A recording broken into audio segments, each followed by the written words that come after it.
Zaman sekarang cari kerja tuh sulit, anggel banget. Lawang entar tidak ada yang nganggur sok pasti gerek, apalagi saya yang belum pernah mampu sekolahan. Dasar, bapak saja yang malas. Pekerjaan itu banyak, Pak. Asalkan kita gigih, kita rajin. Cari kayu bakar, kek. Berkebun, kek. Baju bantu kuli, kek. Jadi TKI, kek. Jadi apa aja, kek. Kakek, memangnya aku nih kakekmu apa? Jadi istri kopinya mengganggu kesenangan suami saja. Oh, cobalah dirimu tuh jadi istri yang baik dan benar. Jadi istri yang melayani suami setiap saat. Kalau bapak ini suami yang benar suami, ya pasti aku mau melayani. Lah bapak, suami hanya suami imitasi. Ya seri-seri saja kalau gak sudi melayani. Weh lah jalan, nanya berani-beraninya kamu nyebut diriku suami mistati. Lah, kalau bukan suami imitasi, suami palsu. Lantas, aku harus menyebut suami apa? Nah, sudah semestinya dirimu itu menyebutku suami yang tampan, yang cakep, yang bagus. Suamiku yang bagus, kayak tikus, kejebur kakus, kejepit irus. Hus, Lah, bagus apanya, cakep apanya, tampan apanya. Saat isinya bekerja memeting tulang, kerja mati-matian, dan juga mencuci. Kalau masih ada waktu cari kayu bakal dijual, sesekali jadi tukang bersih-bersih rumah. Kadang ada yang kepala untuk kaki, kaki untuk tangan, tangan untuk kepala. Lah bapak kok masih asik-asik saja duduk di pinggir kali mancing cetul santai. Apa itu bukan suami imitasi, suami palsu? Boinsa pak, sadar pak, eling pak. Sebel aku, mangkel aku. Rasanya ingin terus-terus lemu pak. nah itulah Bune. Ini yang harus aku jelaskan kepada kamu, istriku yang cerigis. Orang bisa asik-asik, santai-santai, leha-leha. Itu adalah sebuah anugerah terindah bagi umat manusia. Jarang loh ada orang yang bisa seperti itu. Hanya 1 berbanding 100.000. Jadi itu bukan aib, bukan perbuatan cela. Jangan dihina. Loh, kamu kemana toh? Apa toh pak?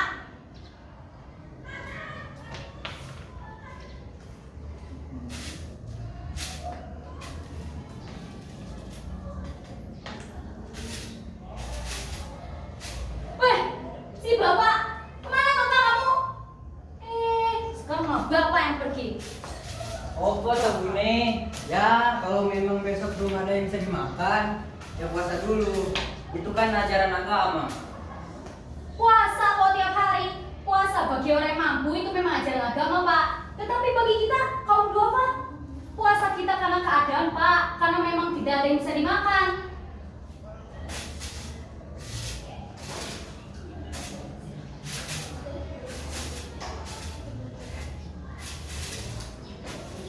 Wah, itu berarti kita ini orang mampu nih. Udah puasa, dua apa lagi?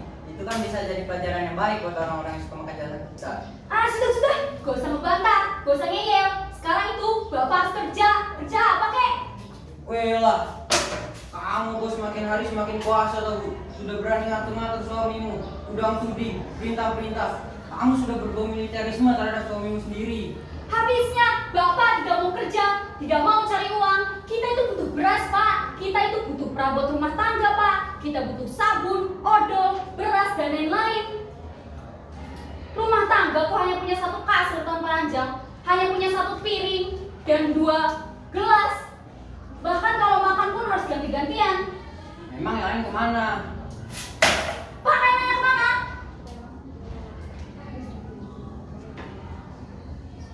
Memang bapak kira nasi yang bapak makan tiap hari itu dari mana? Ya dari hasil perabotan kita itu pak yang dijual.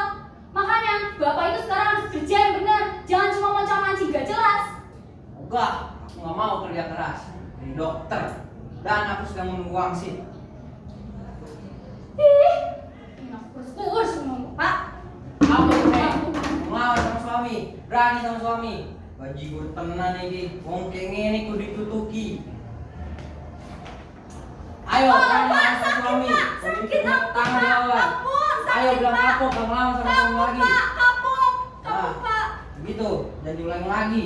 Awas kalau diulangi, putus-putus udah.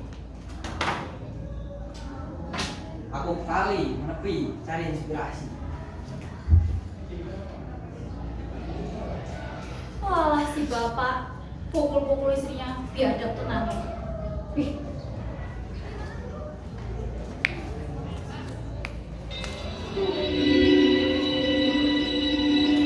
Suami macam apa itu? Berani memukul istrinya sendiri. Disuruh kerja cari nafkah, kok gak mau? Usaha dikit gak mau. Ah, nasib orang miskin. Nasibnya kaum wanita. Duh Gusti, paringan harta. Aku sudah gak kuat lagi. Oh nasib. Kenapa di rumahnya bisa aku ratapi?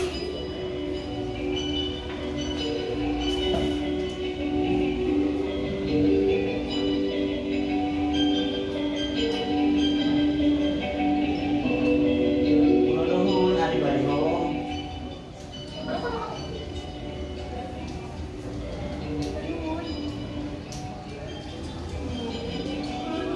Nuhun adik-adik ngomong. Monggo, ada bodiko di sini. Permisi. Oh, mari duduk. Excuse me. Apa ya jawabnya? Oh, yes. Peace. Untung sesekali pernah dengar orang ngomong cara Landa. Can you help me? Oh, pasti yes. Yes sekali. Pokoknya peace deh. I want some information about yang toko the superstar. Oh, Iwan. Itu yes. Progo peace. Minum sewu. Janjane panjenengan punika menandika. Menapa toh? Langgih nyuwun pangapunten sejatosipun kula wonten memiliki badai tanglet dukun ampuh sakti sekalianipun Progo. Wah, malah jadi seperti main ketoprak. Sulit ngomongnya. Pakai bahasa biasa saja. Setuju, saya juga seperti ngomongnya jadi begini Bu. Asdi Ranjang. Buat aja. Iya, Asdi. Nama suami saya. Memang dahulu pekerjaannya tukang memperbaiki ranjang. Orang-orang sering menyebutnya Asdi Ranjang. Jadi, orang-orang pun sering menyebut saya Bu Asdi Ranjang. Jadi gini Bu Asdi Ranjang. Saya kemarin sesungguhnya ingin bertanya, kalau katanya di sini ada dukun yang bisa menyembuhkan segala penyakit, mulai penyakit jantung, appendix dan segala penyakit dada, kepala, pundak, lutut kaki, namanya Eyang Progo. Eyang Progo, dukun ampuh, ahli segala macam penyakit kepala, pundak, lutut, kaki, kepala, pundak, lutut, kaki. Oh ada, sudah dekat. Bapak sudah berada di dekatnya. Oh jadi dengan ibu sendiri. Tolonglah Bu, majikan saya sudah berobat karena kemari masih belum sembuh. Tolonglah Bu, karena cuma bisa yang ibu sembuhkan. Bukan saya. Saya bukan Eyang Progo. Anda salah. Ya maaf, jadi dukunnya yang mana ya Bu? Jangan khawatir, sampean tidak usah nyari. Karena dia dukun ampuh, sudah pasti dia yang akan jadi sampean. Oh gitu. Sampean cukup berdiri di situ, beliau dukun sakti ini akan datang dengan sendiri. Gitu ya. Tanpa sampean ceritakan penyakitnya, beliau pasti tahu dengan sendirinya. Ya. Pokoknya beliau ini. Tetapi untuk bertemu dengan beliau ada syaratnya. Apapun syaratnya. Syaratnya beliau ini harus dipukuli dahulu. Itu ya. Ya, begitulah. Aneh kan? Ya. Nah, nada-nadanya Eyang Prabu sudah mencium bau sampean yang akan minta pertolongan. Sampean berdiri di situ, tutup mata, Hitung sampai 10. Beliau pasti datang. Ingat, jangan lupa dipukul lidah dulu. 1, 2. Weh, ini orang aneh atau orang kesasar? Kau sudah tua kau masih main petak umpet. Tapi kok mainnya di sini ya? Apa sudah tidak ada tempat lain? Apa dia sedang belajar menghitung dan kesasar di sini? Aneh, ada-ada saja. 9, 10. Wah, ya apa yang pandukun yang progo? Gus, gua Andri, utune Ki Ageng Serang. Anda dukun sudah pasti pintar. Dukun apa? Ampuh gimana? Sampean mimpi? Anda dukun pasti pintar. Bukan, tidak, bukan dukun, tidak pintar. Mau dukun, Bukan, sungguh. dukun aja. Bajigur, orang ini kesurupan apa? Duh, Bu, memang harus terlebih dipukuli dahulu ini akan mengaku. Anda pasti dukun, sudah bukan, pasti pintar. bukan. Dan lain-lain. Ya, aku dukun juga boleh.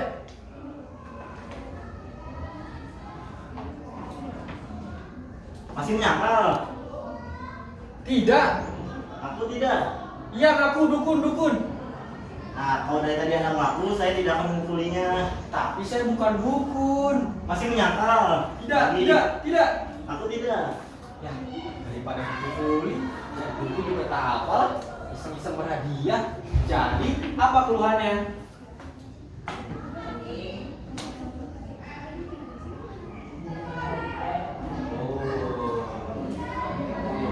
Ini sedikit saya.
Bu, yang sabar Bu, yang sare. Kok malah marah-marah dengan suster? Ini demi anak kita Bune. Semua cara kita coba. Ya, maafkan saya, Bu. Saya sungguh-sungguh demi pengobatan secara medis. Bu, pengobatan apa? Pengobatan kok menakut-nakuti, pengobatan kok bikin kira-kira, pengobatan macam mana itu? Jamu yang bukan. Siapa tahu cara paling canggih, paling baru. Saya sungguh-sungguh demi pengobatan, Bu. Sesuai yang saya pelajari di Universitas Kesusahan sekolah saya. Dan menurut penelitian para ahli, cara ini adalah cara yang paling ampuh untuk penyakit anak ibu. Penelitian apa? Sahidi saja kamu. Mana bisa menyembuhkan orang kalau orangnya saja jiwanya tidak stabil, malah paranoid berlebihan, malah fobia fobianya. Nah, iya kan putriku malah tambah sakit, semakin menderita. Sudah sana pulang ke universitasmu, belajar lagi biar tidak menjadi sarjana prematur, sarjana invalid. Kalau begini caranya, ayo pulang saja, pulang. Sabarlah Bune. Jangan mencit-mencit seperti itu omongannya. Jangan lanjut begitu nyerocosnya. Nah, tidak lagi. Jadi orang itu yang sabar toh Bu. Orang sabar itu bisa Gusti Allah. Sama si piye toh Pak? Saya ini sedang panik, sedang shock. Kok malah disuruh sabar? Anak kita ini sedang sakit serius. Kalau misalkan gugup seumur hidup, apa Bapak tega? Tapi ya jangan rasa khusus seperti itu toh Bu. Semprot sana, semprot sini, bocor sana dan sini. Udah gini juga kalau tidur. Cuma dokter, suster, bidan, dukun, tabib, sensei, dan seluruh macam beliau yang penyakit ini semua terkena oleh amarahmu. Dan suster tadi sudah orang ke-133 yang sudah terkena amarahmu. Kita yang dengan amarahmu yang amat sangat itu. Habisnya mereka itu leda-lede, ita itu, ina ilu, tetapi tidak ada yang becus. Belum apa-apa sudah dibayar muka, belum apa-apa sudah minta uang bayaran. Lihat nih anak kita malah nambah ketakutan kan? Kalau semua suster kayak gitu, aku kan jadi mumet, mengkis. Au! Kakiku, kamu itu bikin ibu stres, panik, mengkis. Paji, Aduh, air. Parji. Angkoming baru kampung baru tadi. Sabar Bune. Sabar.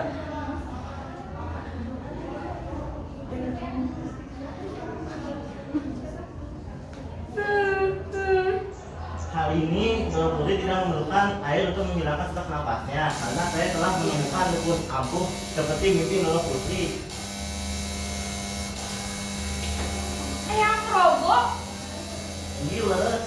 Oh, pasti dukun ini saat aku baru akan dengar namanya saja istriku langsung sembuh dari penyakit asma. Sekarang mana orang itu? Kok saya sudah ingin ketemu ya?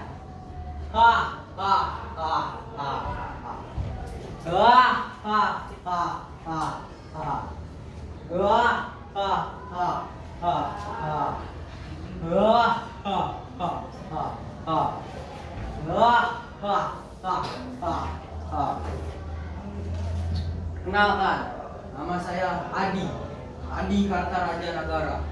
Tapi dalam dunia ilmu supranatural, saya sering disebut dengan Eyang Probo.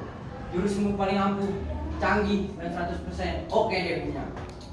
Oh, silahkan, monggo masuk. Memang dari amurannya, dari perjalanannya, Bapak ini seperti dukun ampuh. Super standar. Memang dari penampilan Bapak ini memang seperti tampak jurus sembuh profesional. Oh, jadi ini toh yang sakit. Kalau dilihat dari gejalanya, ini terdiri dari gangguan di sebelah kiri. Wah, ini pasti migran. Tapi tunggu. Kok di sebelah sini juga mengalami kelainan? Wah, ini lebih dari yang apa saya duga. Ini komplikasi antara migran dan vertigo, atau dalam bahasa ilmiahnya disebut dengan vertigo, atau dalam bahasa latinnya disebut dengan oregano vertigano. Masih sekali bahasa Latinnya. Tapi maaf Pak Superstar, Bukannya migran dan vertigo itu penyakit kepala ya? Oh, ini pengembangan ilmu pengetahuan Pak, yang pada akhirnya mengikuti perkembangan penyakit. Memang pada awalnya migran dan vertigo adalah penyakit kepala, tetapi setelah mengalami sublimasi saraf organ secara kimiawi, langsung terjadi interaksi positif antara ion di retina mata yang disebarluaskan oleh bakteri anoda dan katoda dalam kepala yang kemudian dialirkan ke tangan. Gitu. Wah, gila, pinter banget. Oh, begitu ya? Ya, begitulah kejadian ilmiah. Tetapi yang sakit bukan saya. Aduh, salah tuh. Ya sudah udah. Sakit ini anak saya. Oh, jadi ini saya sakit. Kebetulan sekali. Kok kebetulan? Kebetulan, saya memang suka merawat perempuan cantik. Siapa namanya? Wah, anak ibu pasti mengalami gangguan mulut. Oh, saya yakin sekali. Anak ibu ini pasti bisu. Saya paham saya bahasanya. Lu kutuk. Lu ketik. Ya, saya sudah tahu jadwalnya. Sekarang bagian tidak berkepentingan silakan keluar dari area ini dan silakan datang kembali setelah saya panggil. Monggo. Nona, mari.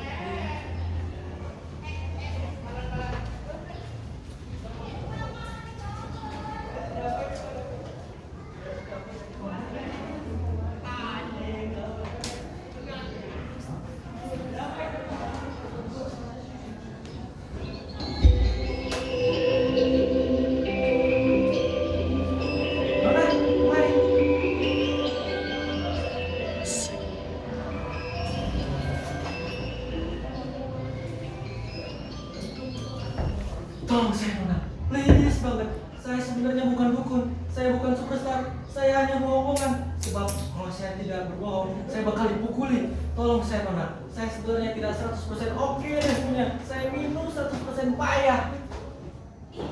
Bau, Bapak kentut ya? Iya, saya kalau ketakutan berlebihan suka kentut, bau lagi. Sudahlah Pak, jangan menghibah-hibah. Perut saya sakit menahan kerap melihat Bapak memohon-mohon sambil terkekang. Oh, jadi, saya tahu, saya paham. Nona ini bohong-bohongan ya. Udah, jangan acting di depan gurunya acting. Iya, Jack. Saya hanya pura-pura. Maaf kalau saya sudah merepotkan semua orang termasuk Bapak. Memangnya ada apa sampai ada acara bohong-bohongan begini? Habisnya saya akan dijodohkan dengan Mas Rojo. Padahal saya masih mau sekolah yang tinggi. Oh, begitu ya. Iya. Jadi untuk mengulur-ulur waktu, saya memilih untuk bisu deh.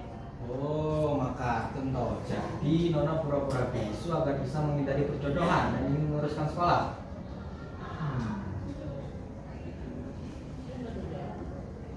Baik itu, baik ingin menguruskan sekolah. Tidak seperti saya, sekolah saja tidak pernah.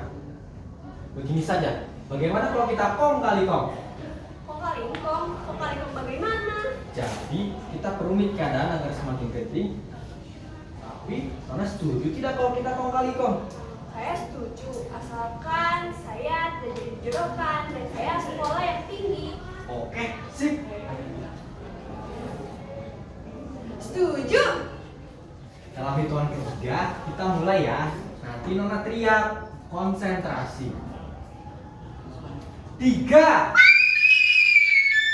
Wah, Bapak, ini emergensi. Tolong ambilkan air. Ini airnya Pak Dukun. Minum lah ini, Nak, minum. Enggak, aku bisa ngomong. Syukur Gusti Allah Pangeran, anakku bisa bicara lagi. Ayo Pak, kita bagi kerabat kita adakan syukuran sekaligus rapat perjodohan anak kita dengan Mas Tarwojo. Perjodohan? Lah Pak, kok udah menjadi ganggu? Nah, ini yang bermasalahnya. Akibat tekanan mental yang teramat sangat, fungsi otak ke mulut jadi terganggu. Makanya anak ibu jadi bisu. Pas bagaimana cara menyembuhkannya secara total Pak? Tenangkan pikirannya, jernihkan hatinya, muluskan cita-citanya. Akan aku coba sembuhkan sekali lagi. Dan ini untuk terakhir kalinya. Sebab setelah itu akan akhir dan bisa wassalam.